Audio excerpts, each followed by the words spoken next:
Hi, this is Don from TechRaptor, and I'm here with Christopher Park of Arcen Games. Thank you for being here with us, Christopher. Yeah, thank you for having me. Can you introduce yourself and Arcen Games? Yep, it's actually Arkin. Arcen? Oh, A sorry. lot.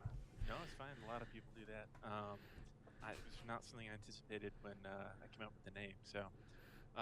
Yeah, I'm Chris Park. I'm the founder and owner of Arkin Games. We've been around since 2009. I started out with AI War Fleet Command, which was something that I created as a side project while I was working on a different gaming project, and they were both just hobby projects of mine. And I kind of stumbled into being an indie by accident because I had been working in tech at that point, I was a chief technology officer at a small company.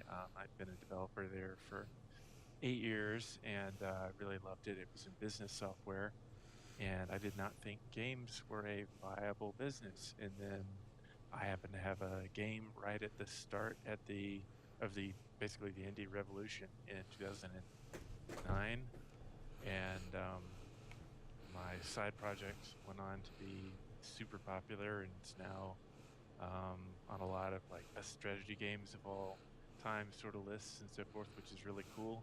And the main project that I was working on turned out to be what it was eventually titled Shattered Haven and came out later and has been massively critically panned. It was a big financial failure and everybody hated it. So that shows how much I know in terms of my little side project did super well, and my like key thing that I was trying to make is did super poorly. So what do you know?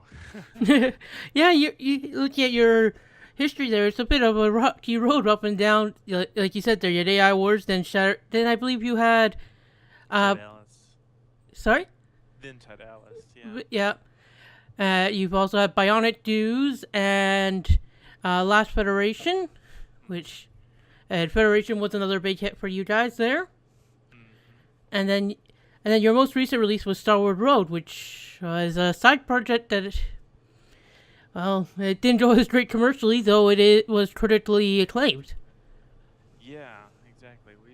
We've had um, 9 releases thus far, and so I mean, we've been all over the map with that because Tidalis was initially critically acclaimed as well and got even higher on like Metacritic and stuff than AI War.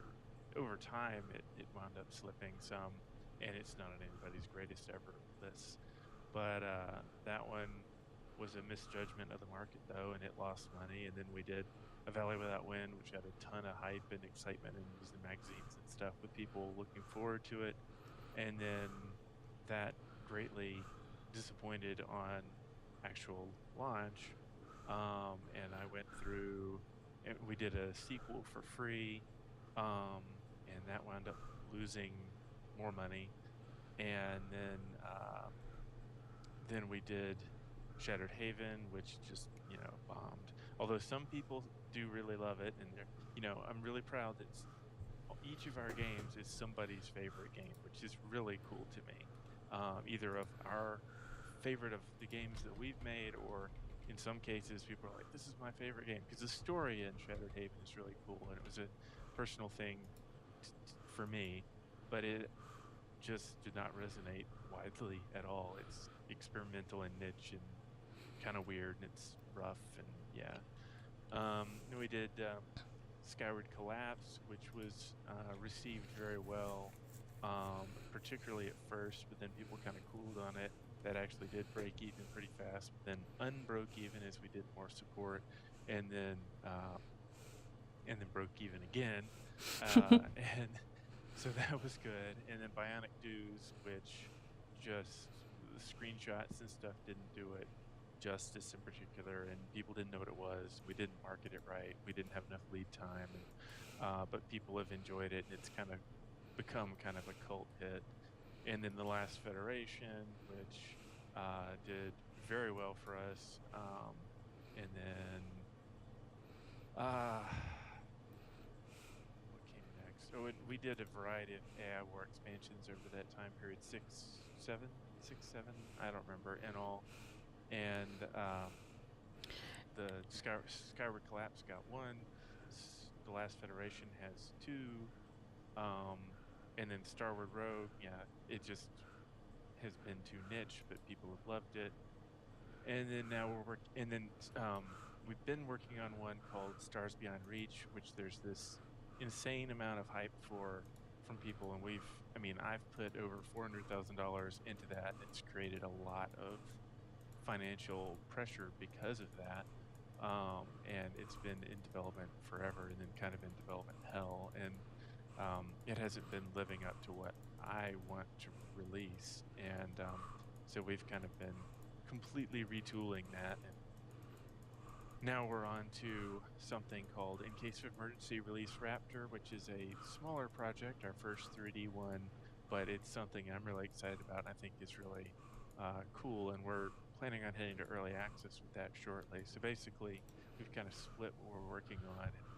And after a year and a portion of working on Stars Beyond Reach, I've kind of washed my hands of that. And I'm like, what I've contributed to that design-wise and programming-wise, I think is, pretty much done. And Keith Lamoth, the other designer programmer here, has some ideas on that. He's been working with that over the last months, and it seems promising, but he's gives it a 50-50 shot of if that lives up to what he's hoping for. So we'll see. And then I've been working on In Case of Emergency Release Raptor while he's been doing that. So that's kind of where we are. So can you tell us a bit about In Case of Emergency Release Raptor? Yeah, so it is basically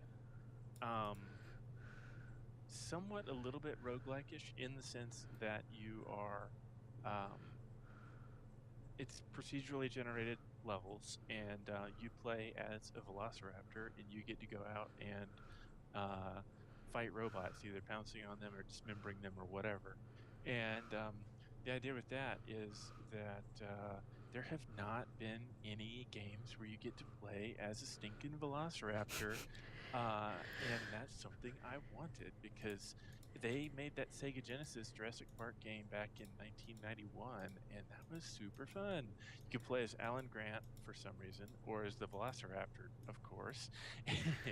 And it was really fun, even though the controls are clunky and it's a 2D platformer, and the level design in that one is unfortunately not totally great, and it's just still loads of us pull that out even now, and we're like, I just want to play as a raptor for a little bit.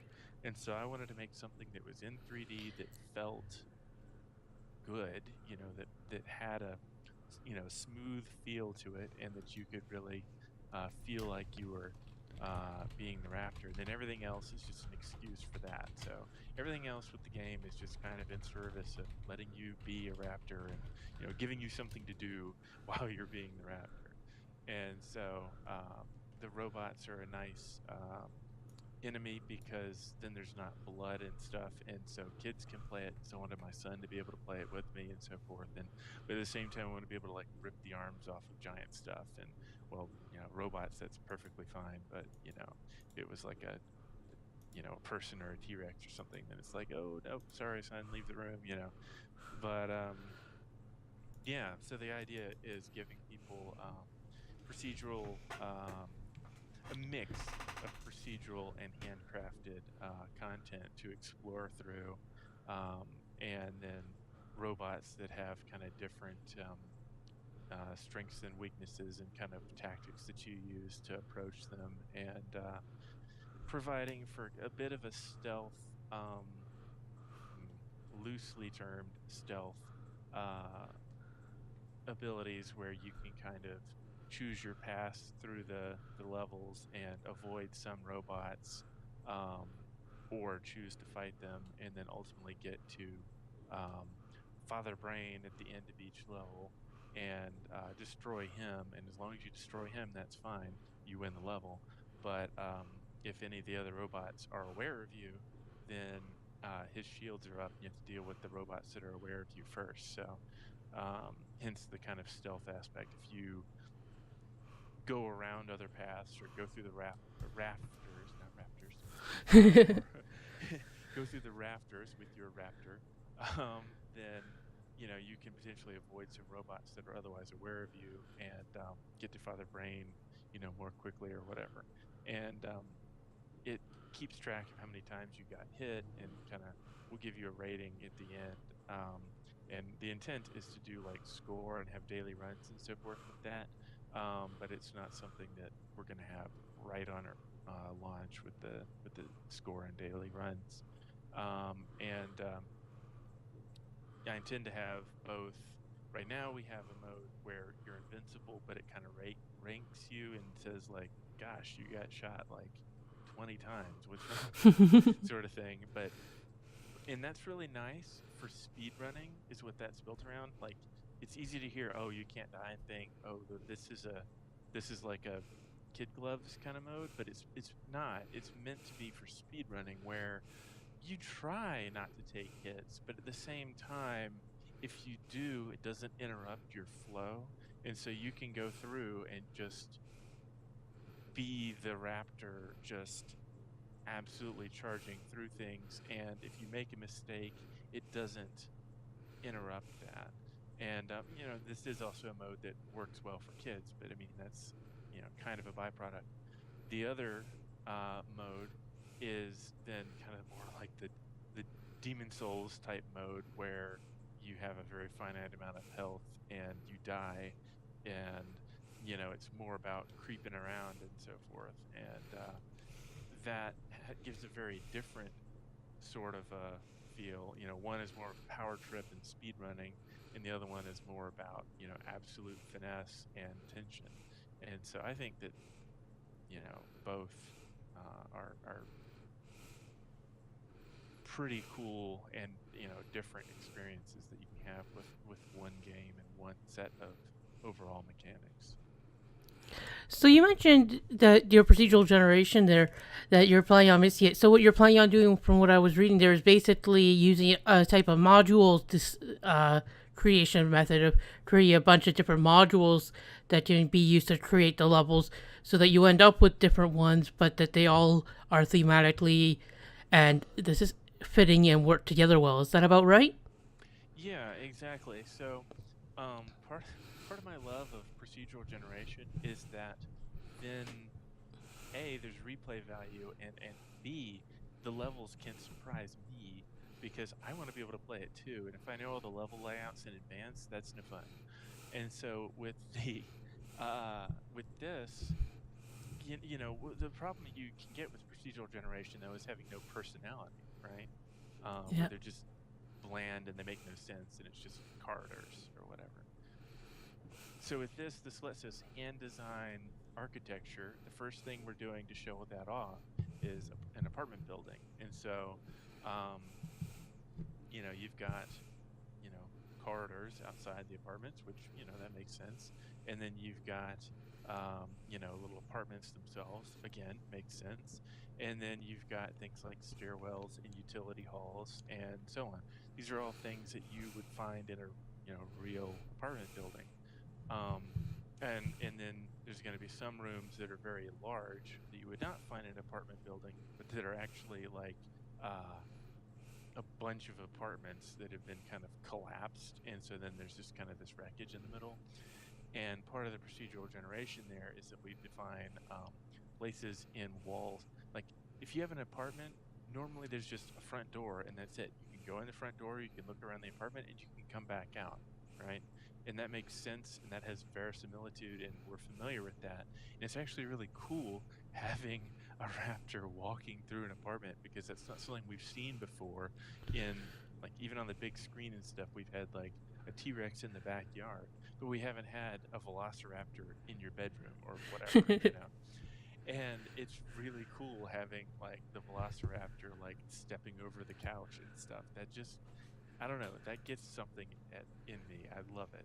And so, but at the same time, an apartment that just has one front door doesn't make for great game design, and an apartment that has a door that goes into the neighboring apartment makes no sense. and breaks the immersion. So instead, we've got holes in the wall where like something, presumably robots, have smashed a hole in the wall from that apartment to this other apartment, or smashed a hole in the floor into the ceiling of whatever's below. And so the procedural level generator is aware of what the types of rooms are. Is this a corridor? Is this a stairwell? Is this an apartment, etc.? And what the type of thing is. Is this a hole in the wall? Is this a front door, etc.? And it combines those in ways that make sense. And then you get these weird chains of things of where you might have a hallway that's got a bunch of blocked doors and then a few that are open, and then you go into those, and some of those are on the main path, some of those are on branches, but you don't really necessarily know which is which. And you've got this whole exploration that's going on. And with you go into an apartment and it's actually dead end, or oops, wait, it's not. There's this hole in the floor in the bathroom, and that actually is the main path. And so it's this kind of maze-like quality to it at the same time that you're getting this, like I said, verisimilitude. You get the raptors walking across the couch or the bed, or breaking the kitchen table or whatever. And that's kind of having it both ways to me. I really Yeah. love that sort of thing.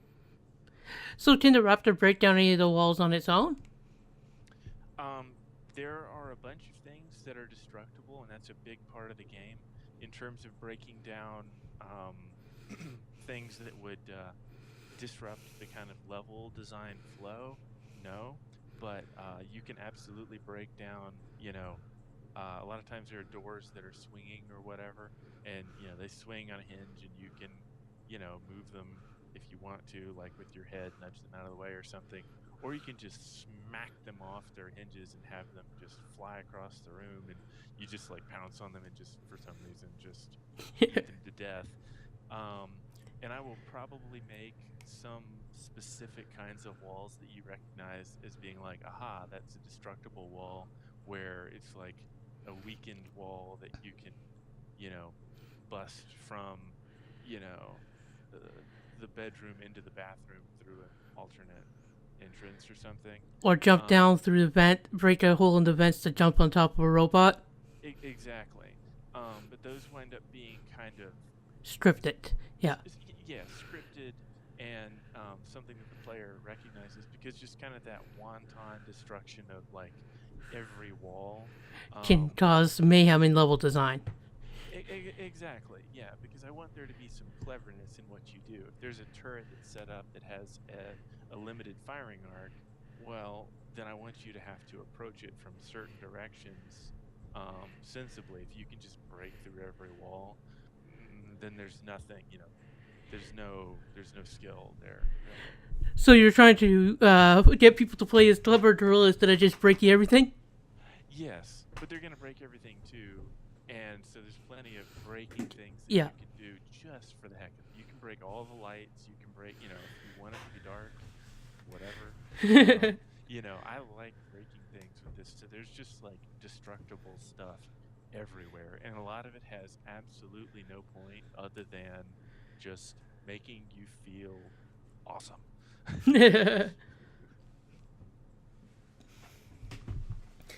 So one of the things you've implemented relatively recently, according to your blog, is that you've added a first-person perspective to the game. Why did you choose to add that in?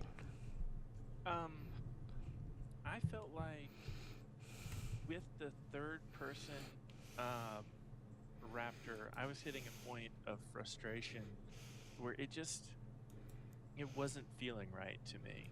And I was like, I really am not feeling like I am the Raptor is one of the big things, because um, a lot of this is intentionally in close quarters, apartments or whatnot.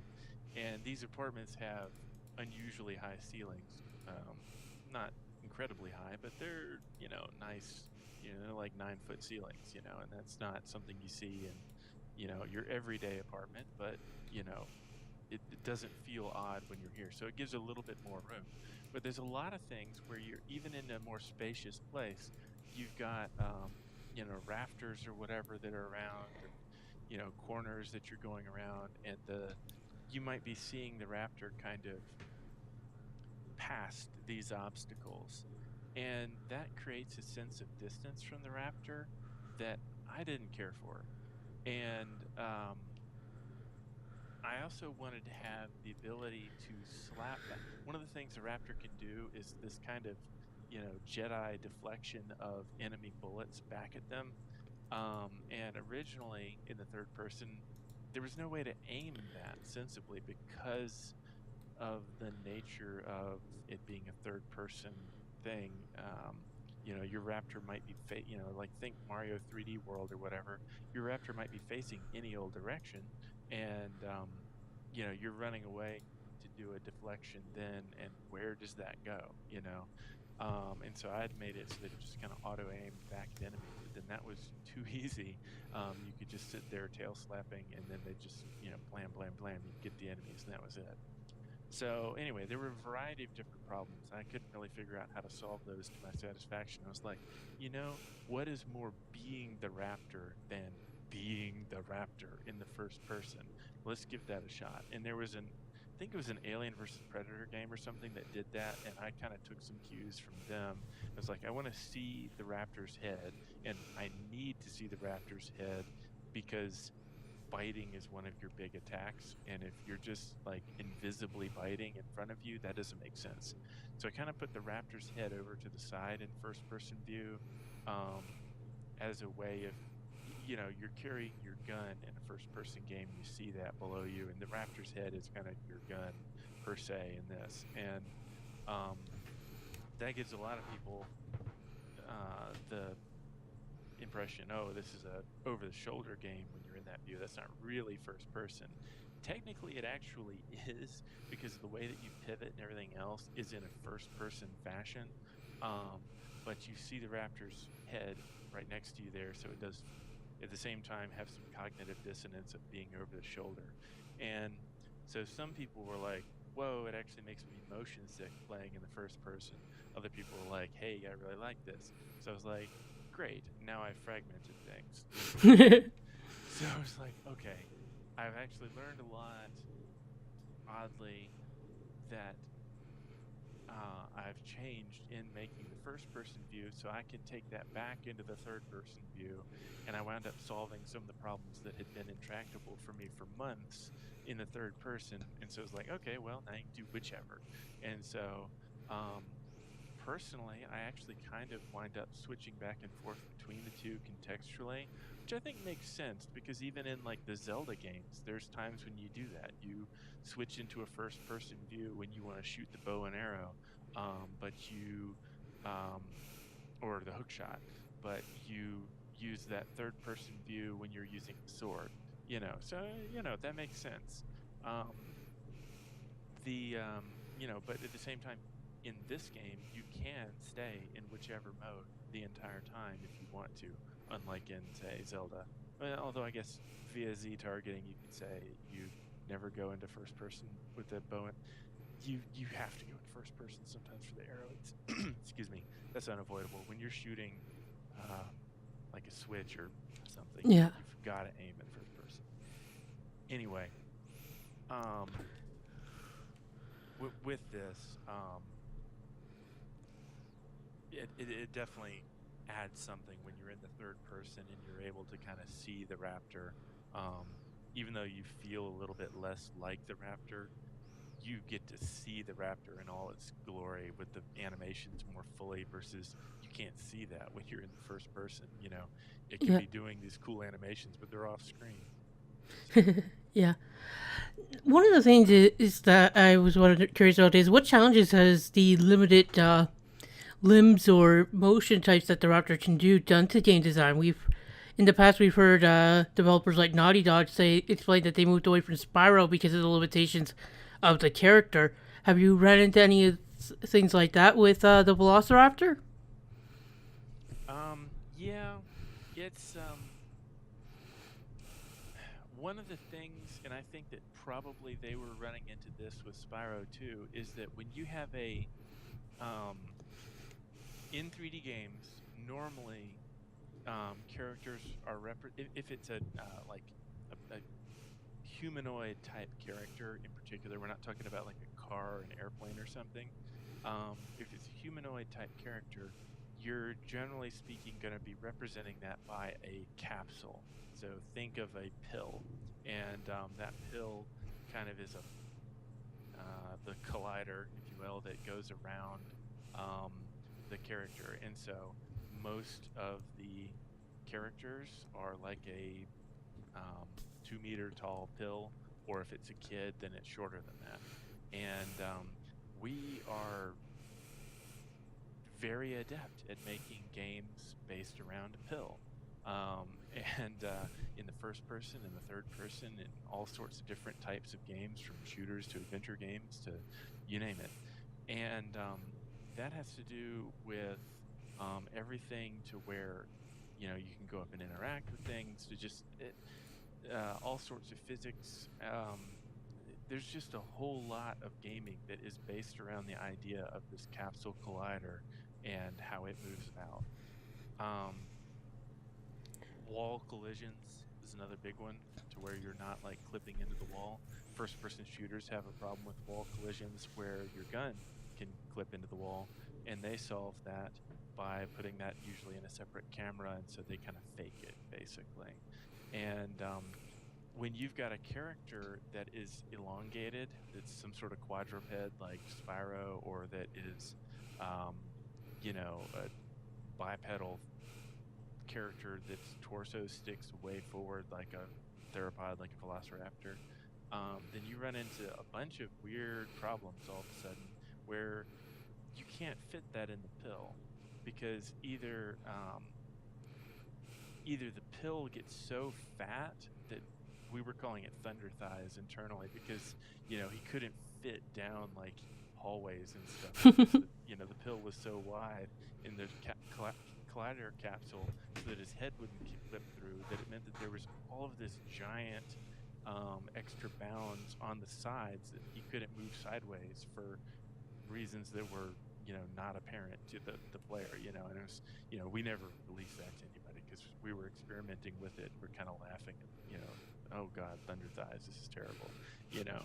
And then you use a more narrow pill that is more like what you'd expect, and that is important for like the feet colliding with things. But then you wind up with okay, well, now if you don't do something about it, your whole front of the Raptor, when it gets near to the wall, is going to clip right in. And you even see this with various games like Ocarina of Time. Link's sword is something that clips into the wall all over the place if you are looking at it. It's not something you really notice too terribly much, because it's his sword and it's not like part of him per se.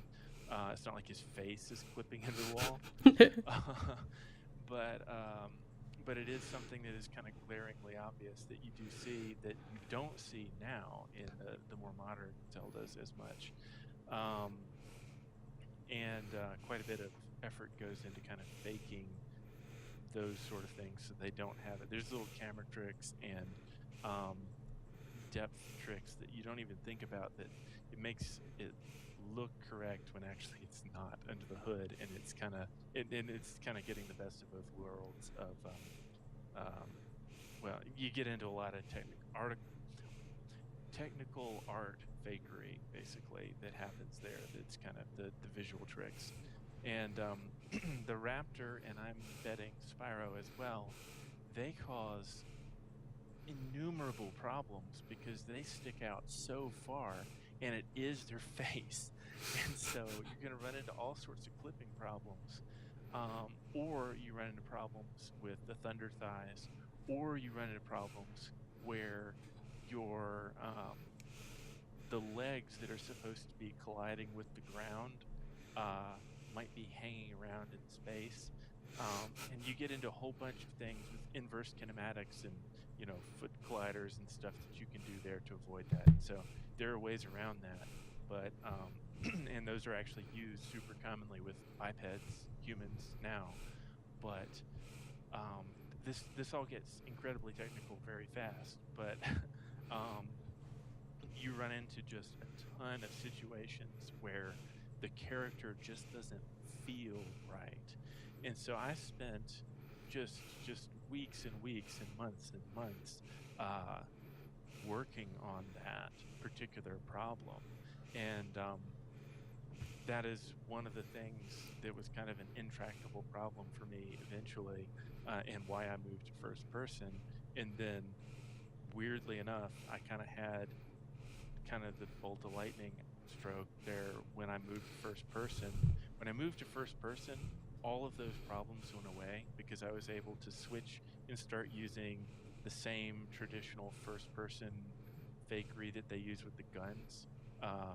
All the stuff that all the standard industry tricks you use to keep a gun from flipping through the wall, I was suddenly able to do with the Raptor. So, hooray, problems all solved. Then it was like, oh, but that makes some people nauseous. Dang it, can't do that. So it was like, can't only do that. So, all right, back to third person, and I kind of lucked into, through all that cumulative work, going, I actually have an idea on some stuff that can solve the problems I've been having. And it does create some situations where if you face a wall in really tight quarters, it can actually make your butt clip into the wall so that your face won't. But that is a somewhat unavoidable consequence of it, because you have three possible situations. Either one, you have a big thunder thighs situation where you just can't get into that position. That feels weird. Or two, you don't do anything about it and your face clips into it. That feels really bad, and would happen all the time. Or you create a situation where you can walk into the corner, your face gets kind of backed up off of it so that you don't clip into it. But then if you spin on the spot, which you should be able to do, if you're not able to spin on the spot, then it feels really wrong and feels like you're clipping. It just feels like you don't have control over your character properly.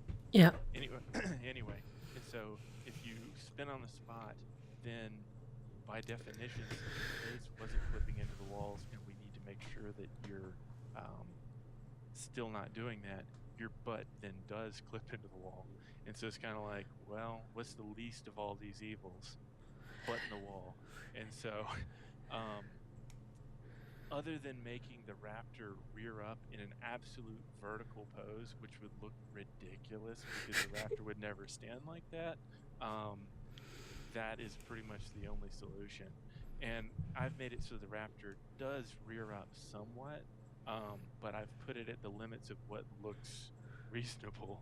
And so the Raptor rears up as much as it can to look reasonable, and then it scoots back, and then it's just like, well, we're just going to clip at this point. It doesn't clip in the front, but it will in the back. And so, it It's keeps the gameplay feeling fluid in the cases where it clips to a minimum. But for somebody who's trying to make a AAA game like Naughty Dog, if they've got kind of a hard and fast rule of no clipping ever, they're going to find themselves in a catch-22 situation where there is no solution if that is your rule. yeah. Eventually, the trade-offs are you have to do something, yeah, or you have to give up somewhere. Yeah, exactly. And so in their case, if they're going, we can't make something that to us feels professional enough, we're just not going to have quadrupeds as a main character. Like riding a horse is different because you can put thunder thighs on a horse and nobody cares. Horses Yeah. have awkward, they have weird, awkward turning radiuses. If you could only ever be a horse in a game, oh my God, think how painful that would be. Like, especially if your horse was like trying to go into saloons and trying to like walk upstairs and stuff, it would not be pretty, So they put in all these rules of like, okay, horses don't fit through doors. Horses can't walk upstairs, probably, all this sort of thing. And so then it's like, okay, those are the rules of the horses. That makes sense to me. Then I get off the horse and I walk around. And so you wind up with kind of the best of both worlds in that, when you've got a person that can walk and a person that can get on a horse. or you've got like a monster game where there are no interiors for the monster to go into. So, And yeah. that sound you hear is the cries of 1,000 My Little Pony fans hearing you tell them that they can't get their game. Well, if somebody is willing to make a certain type of trade-off, then it can happen. And fortunately, horses actually can rear back in a specific way. So if somebody wanted to animate a My Little Pony in such a way that every time it approaches a wall, it rears back and puts its hoofs on the wall, you could do it. A horse would actually be way easier, specifically one that you don't mind looking goofy like a My Little Pony. That would actually be a lot easier than like a Velociraptor or something, particularly because they don't have long tails. Yeah. So one thing that you were upfront about with doing with in case of emergency release Raptor was that you were planning on using the Unity store, and that you actually revealed a lot of the assets and how you were planning on evolving them. Why did you think that was important to do? Because I think that there have been so many asset flips where there's just like a game that somebody, or sometimes a full game. I can't remember even the names of these now, but like these complete packages that people can buy on the Unity store for Unit $6 or something. Unit Z is the most notorious Go. for it. That's Yeah, the one. that's the zombie one that they've. It is actually on the Steam store under another name. I believe twice actually. Last time and Right. So there the it's developer, well, yeah, they buy it for $60. They put it on Steam. They sell it for I don't know what they're selling it for, and they didn't do any work, and they're expecting to get paid for it. And there's been a lot of negativity about the Unity Asset Store for that reason. But gosh, I mean, it has so many useful tools, and I mean, I can't just the number of additions to my tool chain from there, which most developers use, is incredible. I mean, the guys who made Super Hot, they use Pro Builder, which is the asset store thing, and that's a tool chain thing. It's not content, and there's um, recommendations from the Super Hot guys, about Pro Builder. They've got an endorsement, right on there. But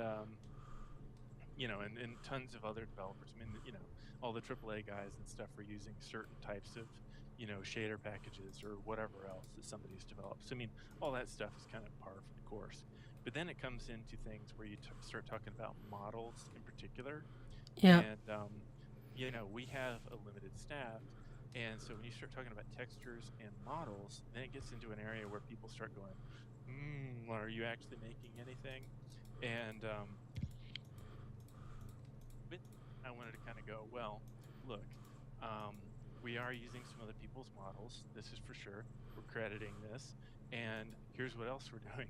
We are, in a lot of cases, retexturing them, or we're optimizing them, or we are adjusting their shaders enormously to get a more PBR, physically based lighting look to it, or we are doing other kind of technical art things to this core model and texture to make it either perform better or look better. In the case of the characters that we're using, we're re-rigging those from scratch. We're doing our own animations, blah, blah, blah, blah, blah. And so, this is what we're doing. This is what we're using. I'd rather be upfront about that and say, hey, this is what's happening, versus somebody going, hey, I've seen that Velociraptor model somewhere before. You didn't make that. And it's like, yeah, but our rig is way better. We've animated the heck out of that thing. We've done an amazing amount of coding and blah, blah, blah, blah with it. We've done technical art on it. We've done a whole bunch of new, this and that and the other. Look at their animations versus look at ours. Tell me that's the same thing, and so that's basically where that comes from, is trying to get out in front of criticism before that comes. Yeah. Do you think that there is an overly hostile reaction to the Unity store because of those asset flips nowadays? And to the Um, Unity engine maybe in general, because it's been on the splash page of so many games that are considered less than ideal? we don't put the splash page on specifically because of that. I mean, people still recognize a Unity game, generally speaking, by the launcher or a few other brief things about the feel, but the barrier to entry is lower with Unity, and so people have sometimes a very negative opinion of it. But there are a ton of indie or non-indie games built on Unity that people love as well, that are super high quality. I mean, I tried out Superhot again. That's one. There, Kerbal Space Program. Ori and the Blind Forest is my go-to there. There you go. That one. Dust is one. Wasteland 2 for Wasteland 2. there's an army of them, and none of these have them on the have Unity on the splash page, which kind of sucks for the Unity engine. Yeah, exactly. So, and there's a bunch of AAA games too. I mean, there's I think some of the, I mean, there's a ton of like Warner Brothers stuff and Activision stuff that's being made in Unity, and it's just ridiculous how, Unity is as common as Unreal, if not, I mean, definitely even more so at this point, across games that people like. But Unity is much more common in games that people don't like, and so it's easy to see that and go. And the asset store is used by pretty much everybody for technical components, because it's really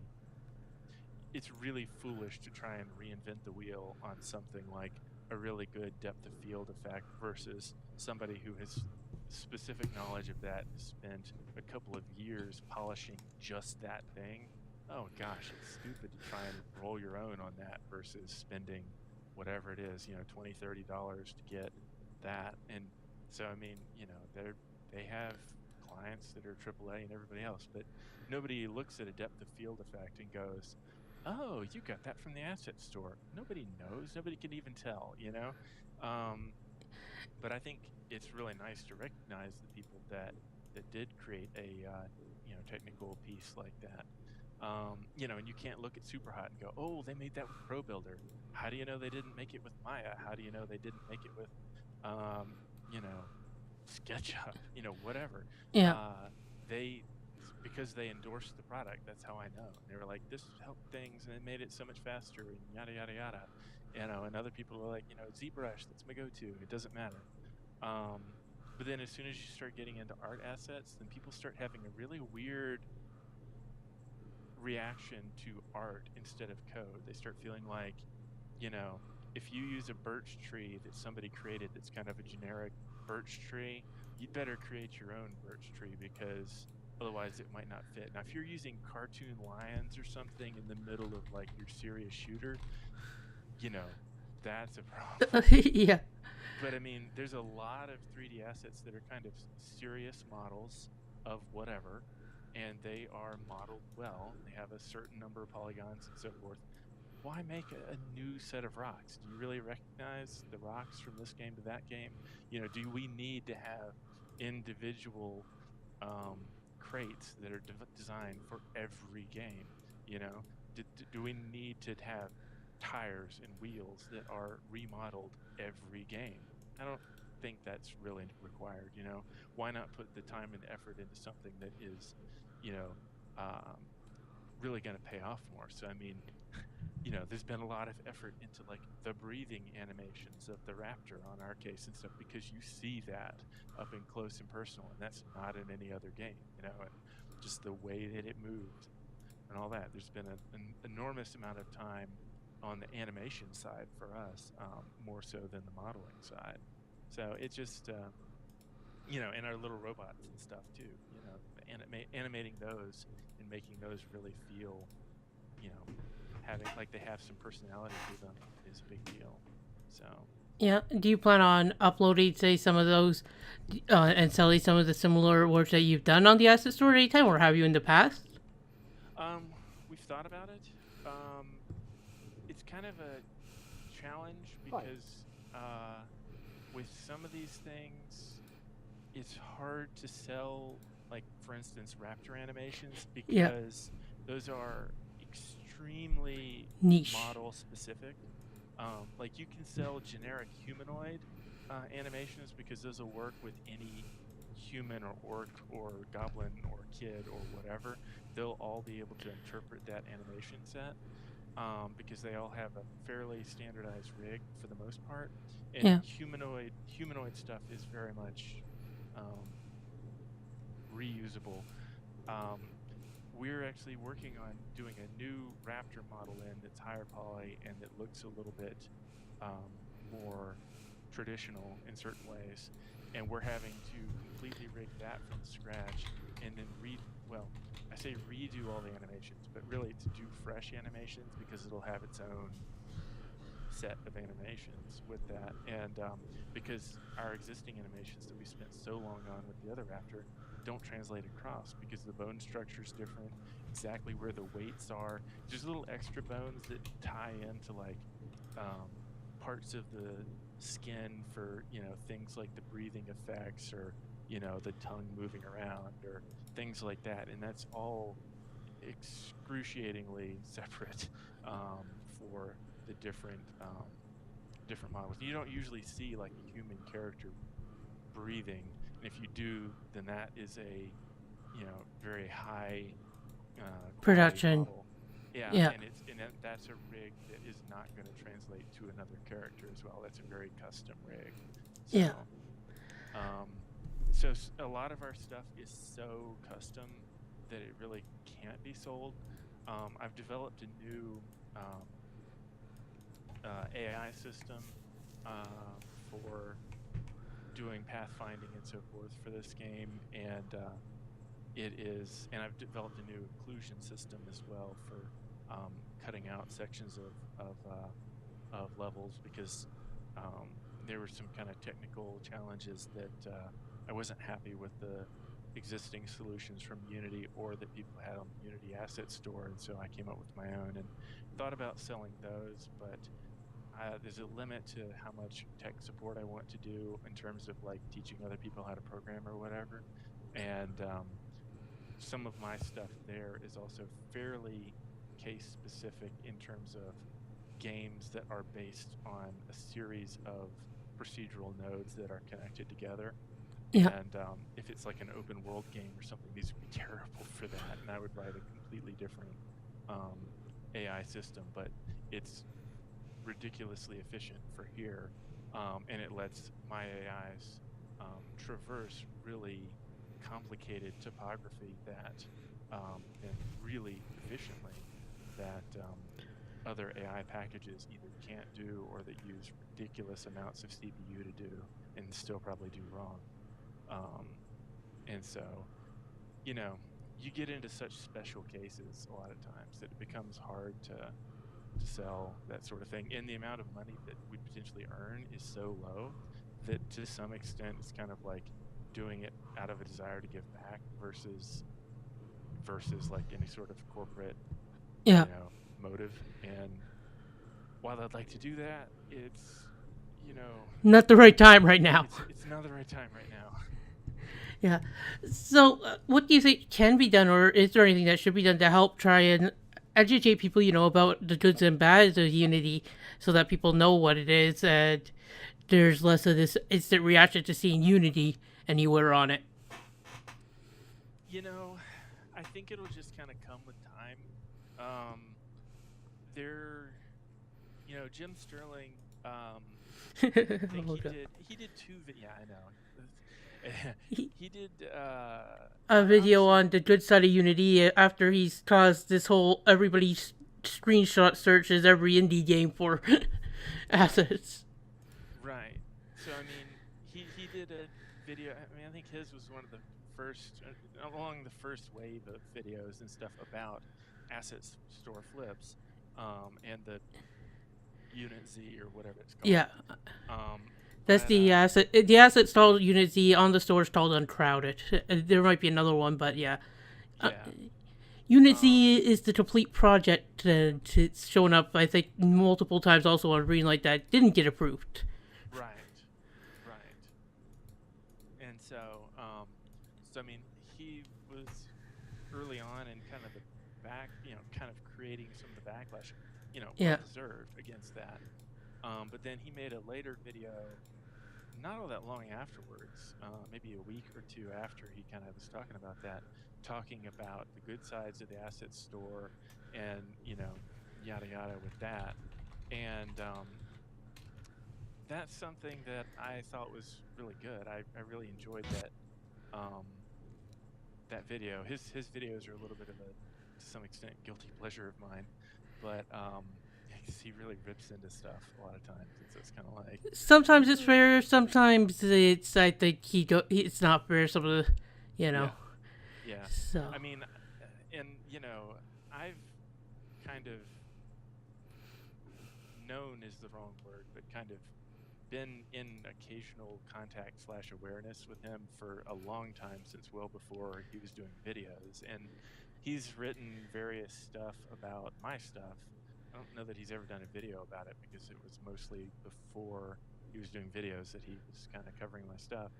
But I always remembered him as being pretty positive about my stuff for the most part. And with some snark in there, but overall, he was one of those names that I would recognize and go like, "Yes, I love it when he covers my stuff." And so then it's been a very different side of him that I've kind of got to know. Just negativity sells. yeah, and yeah, exactly. Um, So it's been an interesting thing. And so anyway, I thought that his video there that was kind of showing the other side of it was Yeah.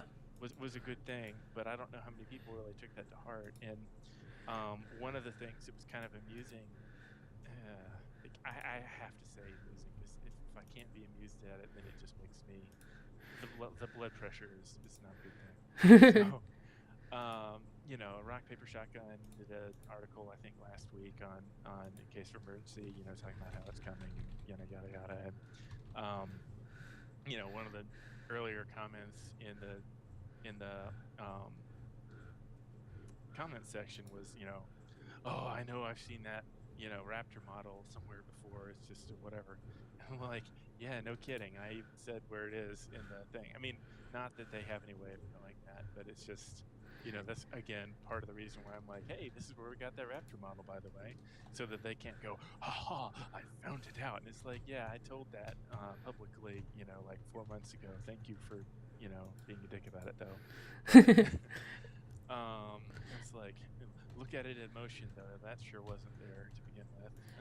Do you think So that explaining that helps some with educating people as to what the Unity store, when it's not being completely misused, can bring to development?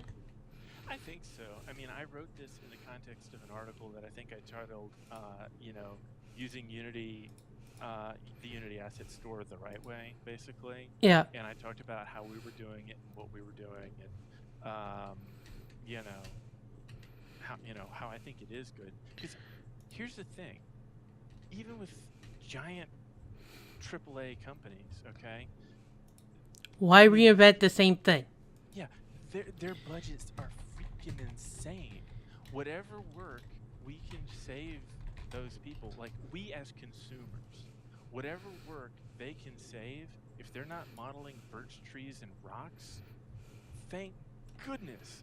I don't want them to be doing that. As a consumer, you don't want them to be doing that either, because all that time they're spending modeling birch trees and rocks and basic walls and whatever is time that they are not spending on something more creative, more interesting, whatever. And if they make a mistake in the rock that they made specifically for this game, and it's causing Z fighting, or it's causing a performance drop because it's got excessive polygons or whatever, then you just wasted a bunch of more time on QA and potentially some other type of developers, like either technical artists or potentially even programmers, going, "Why is there FPS drop here?" et cetera, et cetera, et cetera.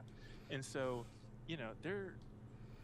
there should be central libraries of a bunch of kind of the generic stuff that is reasonably realistic, that people are going to want to use in whatever context, and then work on the creative stuff that is unique to your game, And if there's nothing that's creative and unique to your game, like let's say that your game is set in a, a real world modern something, then where basically there are no like alien artifacts or something that you have to make up out of whole cloth.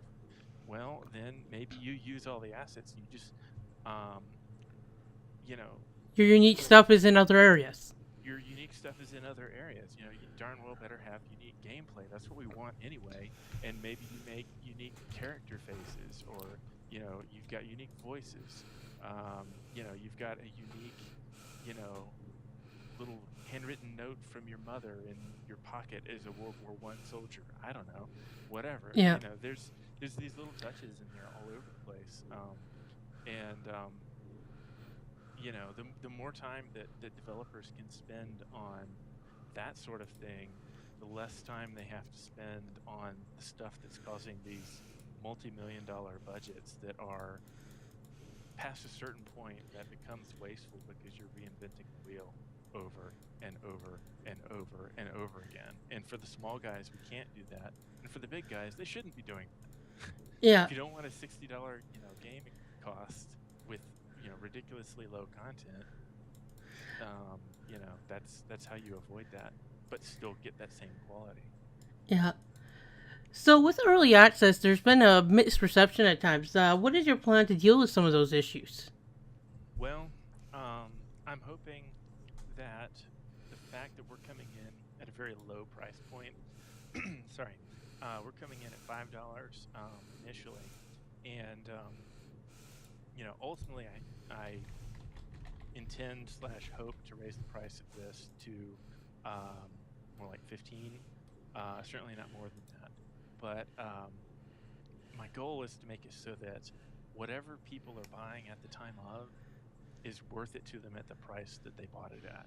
So rather than saying, trust me, this is going to be what you want in X number of months or years, give me $15 now, I can say, look,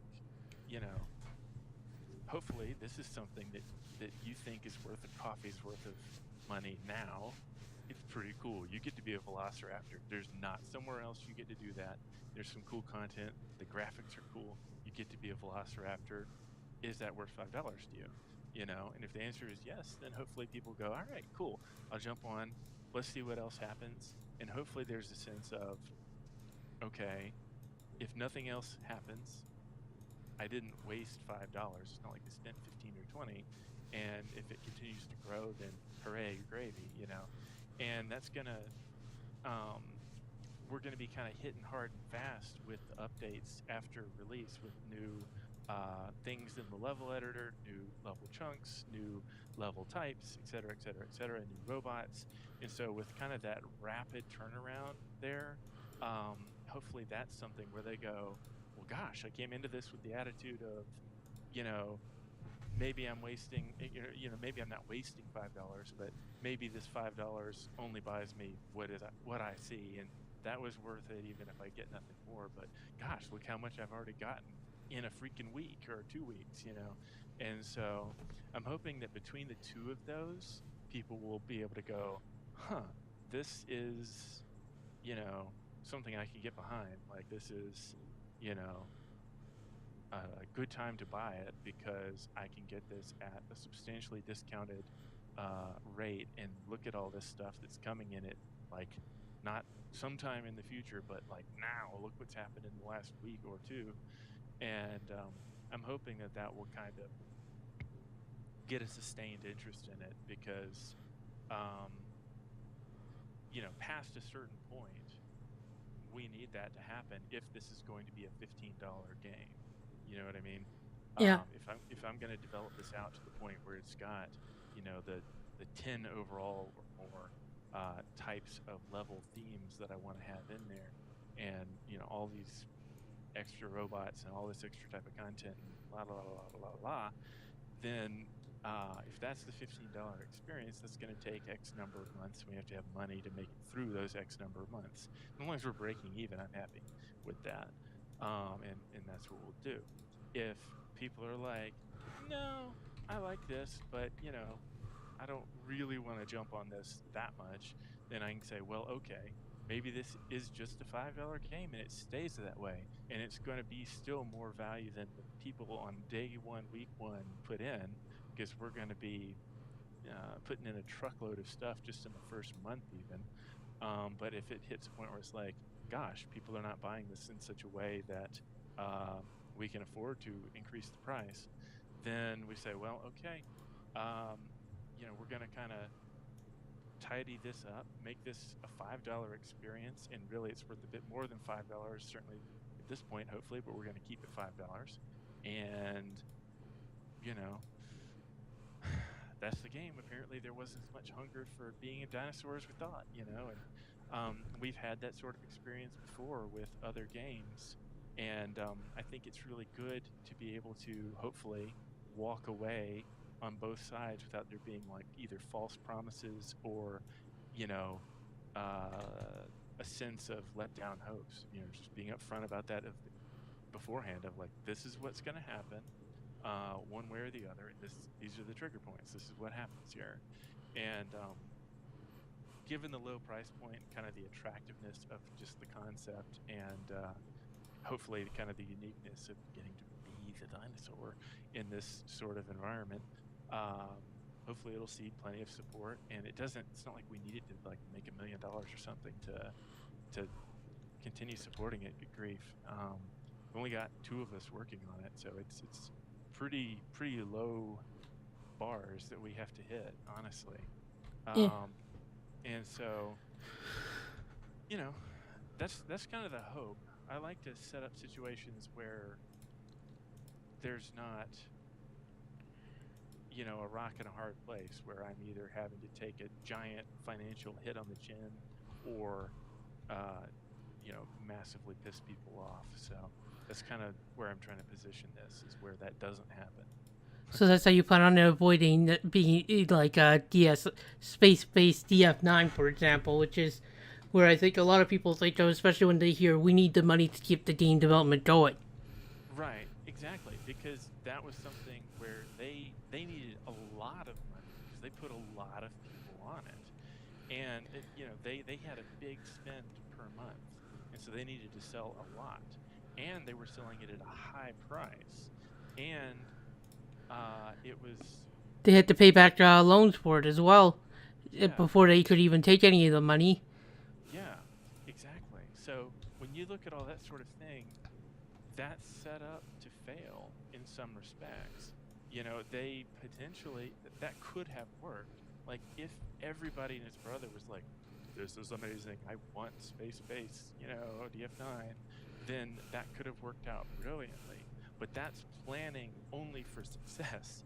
What happens if you hit middle of the road or failure? What is your exit strategy there? And their exit strategy was basically Screw you. off. Yeah, I mean, there is no other answer other than lose lots of money, which they did that too. So they managed to hurt themselves and their image and everybody else, and so that really sets up a bad situation. And so I've reflected on that sort of situation for years, and that's very much why I wanted to say, okay, I want this to be worth what you paid for it, when you paid for it, and then you have the hope of more. I have the hope of more as well. But that if it doesn't come to fruition, you don't feel ripped off. You go, darn, I was hoping I was getting a super good bargain, but instead I just got parity, basically. Yeah. So what do you think is needed to help, create better discussion in early access in general? As that seems to be one of the main issues, is a disconnect there between people as to what's expected on developers and with consumers.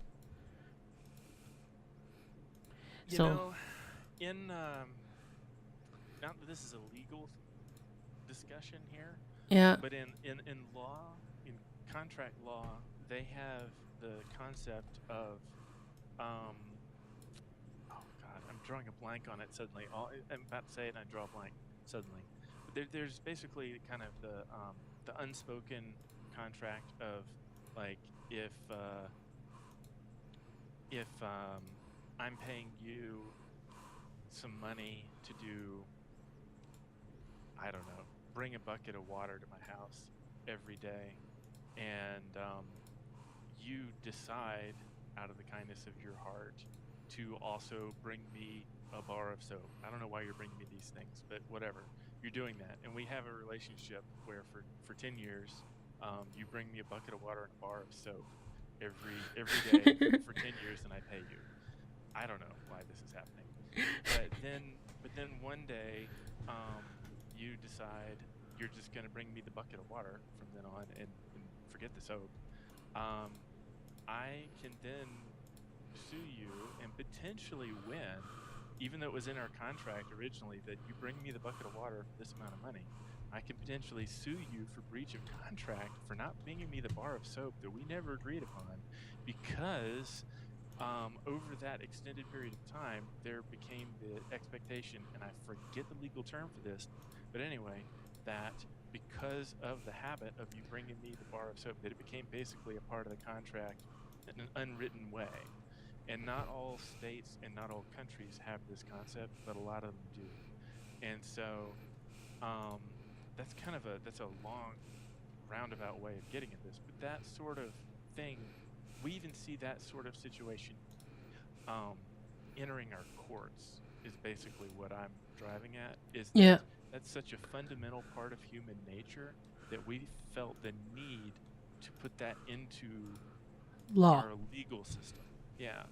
And so that sort of situation of people providing one thing and then other people coming up with expectations of, well, you've been doing that, so you ought to still be doing that. That's a fundamental part of human nature, I think. And even our legal system recognizes that, which is a really surprising thing. And on the surface of it. Yeah, And the so, legal codes are not known as this. On the other hand, they are known for generally trying to protect people as well. right. It's So, I so. mean, there are some cases, that's not an open and shut thing. Like, it's not an open and shut case of breach of contract there when it's not technically in the contract, but it Yeah. is something where you can get a judge or a jury to review it, and they will look at it carefully and say, is the bar of soap not being brought actually a legal breach of contract or not? And it really depends on the context and the circumstances and a whole bunch of other things, and the kind of prejudices of the jury or judge as to what they decide. So it's a roll of the dice with that, but there are you know There's things chase about law there that says that it. yeah, exactly. And so and I think that is kind of how it should be handled, is on a case by case basis. So you see where I'm driving with Yeah. that, is that here again, it's kind of a case by case basis. Does the developer owe you, um, you know, a year's worth of free development with with a $15 game that you bought in early access? I don't know the answer to that. I don't have a good answer to that. On the one hand, if the developer makes $10 million or whatever off of it, you've got a Terraria or something, and they sell 1 million copies, and they've got like a bajillion dollars in the bank. It's kind of a dick move if they are just like, cool, see ya. Um, and that, to some extent, maybe you could argue creates an obligation to further development, but how much? You know, how many years or whatever do they need to keep developing it? Do they need to do it past the point of where they're breaking even on a monthly basis? Like, if their continued development of Terraria is actually earning money, well, then of course they should keep doing it. But and that benefits both sides. But what about when it passes the point of it's no longer making them money, but they kind of feel like they owe it to the fans? At what point does that kind of ethical or personal decision outweigh the business decision of, we are losing money every month on this thing we are making, and people have paid us for something that they have? Like, where does that start and end? That's completely fuzzy, and there's no one right answer to that, I don't think. um, by the same token, if somebody, you know, on the other end of the spectrum, you have space-based DF9. Let's say it was $15. It wasn't, but let's say it was $15. They release it, and then it doesn't do well, and you were hoping for more. What then is the obligation? Like, is there more or less obligation than Terraria had just because of how the game sold? That's weird because the only person in this transaction is one consumer and one developer, right? Yeah. So, what is the obligation of that developer to that one consumer? Is the developer's obligation to a consumer dependent on the actions of consumers as a group? That is a weird concept, but actually we all kind of think of that as being somewhat true. I mean, don't you? I mean, I do. You know, Yeah. if the developer is rewarded by a bunch of consumers, then individually those consumers are apparently owed more. I kind of think of it as being true, but Yeah, I I would just think don't. with early access though, especially like with something like DF9, you also have the situation where they were promising, and this is an issue in early access specifically, or and Kickstarters is where they're saying we're going to do this, and then Yeah, that doesn't happen. yeah. Now So that is a clear cut, in my opinion, case of the developer being in the wrong. So I mean, that's a totally other, you know, can of it. On the one hand, you've got player expectations of here's what there is. What else might come? I hope for ponies, you know. And yeah, you know, and if you've got this kind of there was a there's a Calvin and Hobbes thing, a strip, a number of them actually, where they referred to the noodle incident. And Bill Watterson, in his notes about it, he wrote in one of his books, he was talking about how he never explained what the noodle incident was on purpose, because if he did, it would never have lived up to, you know, the kind of vague ideas of something absolutely insane that people had in their minds, you know, because once something becomes concrete, oh, the noodle incident was this, then the kind of the magic and unlimited possibility of what it could have been, yeah, the two never live up. You know, there's no equating the two. So when you've got this kind of situation where players go, it could be anything. They go, oh my goodness, what could it be? You know, yeah, you are in really dangerous territory there. If you say explicitly what is going to happen, and then the players still go, oh, what could it be? What could it be? Mm, I think you've got a problem, and that's maybe an education issue on the market as a whole. If the developer is unclear, we're going to put in some stuff, and the player's like, awesome, I bet it's going to be exactly what I imagine and want. Then that's the developer's fault, you know, and a little bit the player's fault for kind of, you know, projecting. yeah, um, you know, you know, ultimately there's blame to go around. Like the developer shouldn't, or the player takes a risk when they buy into those circumstances, and the developer is being an idiot when they sell into those circumstances. You know, and then the other situation is when the developer explicitly says, we are going to do X, Y, Z, and then they do not do X, Y, Z. Um, Yeah, well, that's fairly much breach of contract right there. I mean, there's not really a contract in place, but if there was, that would have been breach of contract, you know? Not even the sort of bar of soap thing. You didn't bring me the freaking water, you know? so yeah, the so in those situations, it's clearly an issue with either developers taking advantage of the system or developers making just poor choices, poor assumptions. Like they assume a certain amount of success and they don't plan for possible failure. They don't have an exit strategy for what if this doesn't sell the number that I'm hoping for. How do I not screw people over in the process of extricating myself from this? And that comes down to educating developers. So on the one side we have educating developers, and on the other side we have educating, you know, players. And there needs to be clear messaging from the developers, and they need to have they need to either have pricing commensurate with what they're offering, or a definite thing that they're actually going to deliver at some point, something that is commensurate with what they're offering, with what they're pricing rather. Yeah. So, that comes on both sides of the street. And since humans are, really, we're unreliable, as a group, we there's people who have all sorts of different motives and who have all sorts of different levels of sophistication in how they think about things. And so you're going to have people making mistakes, and you're going to have people who are outright trying to cheat other people on both sides of it. And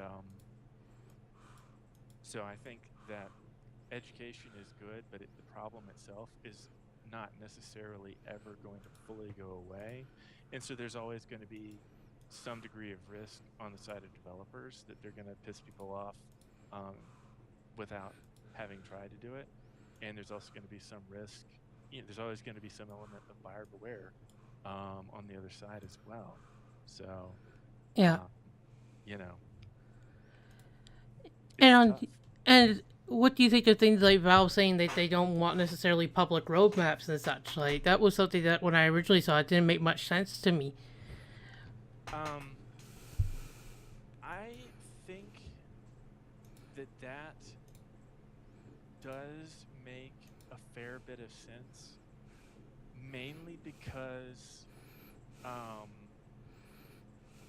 every roadmap, It's just an outline, basically. it's an outline, and they never get met. I mean, they just never get met. And to somebody not familiar with the process, that is going to be jarring.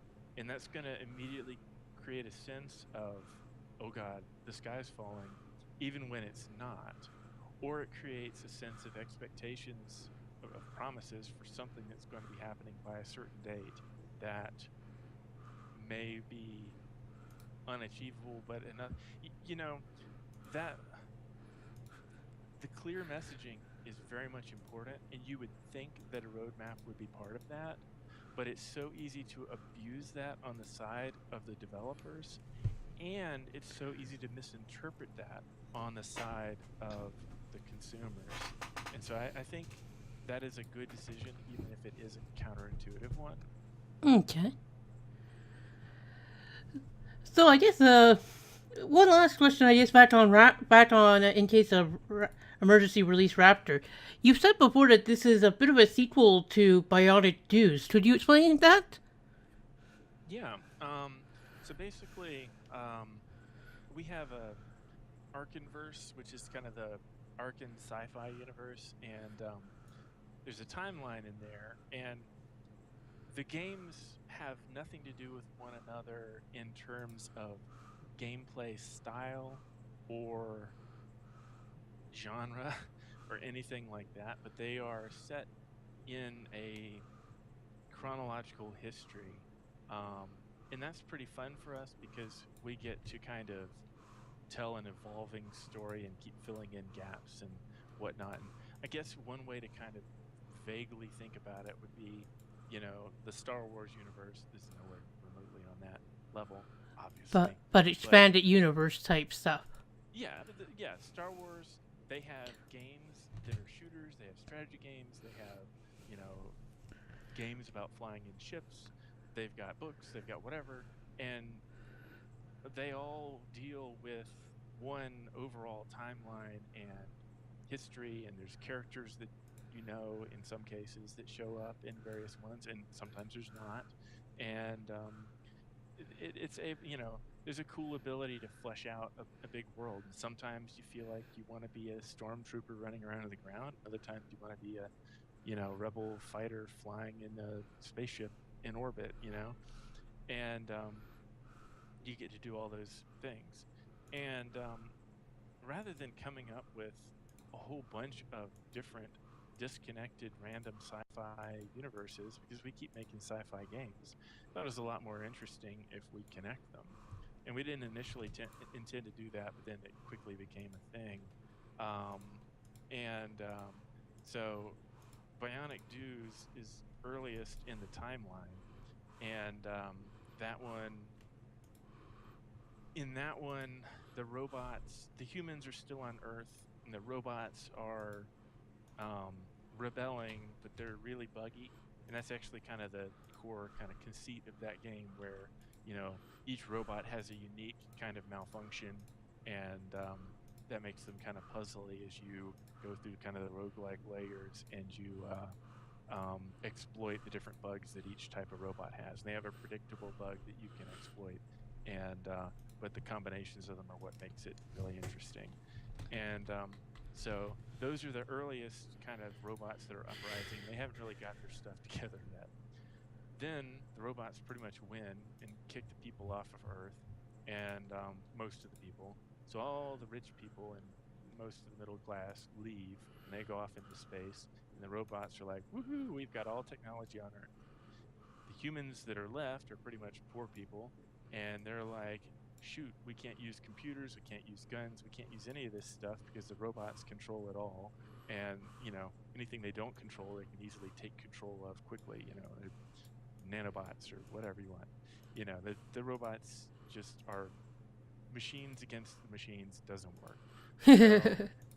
So some of the richer people, the corporations, had been manufacturing animals to fight the robots, because the robots can't take over, these genetic, meatbag, enemies. And so there were these velociraptors hanging around. There were these genetically engineered robot killing machines, basically, but organic. And so some of the poor people that are left are like, huh, what does this sign say? In case of emergency, release. Okay. And so, they let out the raptor, and the raptor's like, all right, it's busting time with these robots. And so the robots, the raptor is kind of the hero of the underclass that's remaining on Earth, and trying to kind of save them from the robots that have taken over the planet. The robot's not going to, destroy the all robots or anything like that. We know from future stories in the Archenverse that Earth is lost to the robots. But what happened to these humans that were left here? Did they somehow escape? Did they somehow manage to, reach an armistice with the robots? We don't know. We don't know exactly what happened. We do know that they let out a velociraptor, or more than one, and those velociraptors started kicking raptor butt in the local area, and we'll see what happens after that. Later on in the timeline, you get AI War Fleet Command, where it's well off of Earth, and the AI has a whole bunch of planets in the galaxy, and humans have a bunch of planets in the galaxy, and they're fighting and stuff. This is after a civil war, which is not shown in any of the games at this point, and human civil war. And then later you've got the Last Federation, which is set in a totally other galaxy and not really part of this particular timeline. But then Stars Beyond Reach, which is not out yet, actually kind of pulls together stuff from both galaxies in the future of both of them. And then Starward Rogue is set way in the future, like billions of years in the future, after the Last Federation. You're catching up with the same main character from the Last Federation, who's the last Hydral, an alien, and he is exploring around inside the megalith, which is in Starward Rogue. So you've got the overlap of actually even the main character in those two, even those are Last Federation and Starward Rogue, even though those are completely different genres. And then you've got the kind of timeline continuity with the rest of them. Cool. So is there anything else you'd like to share with us today?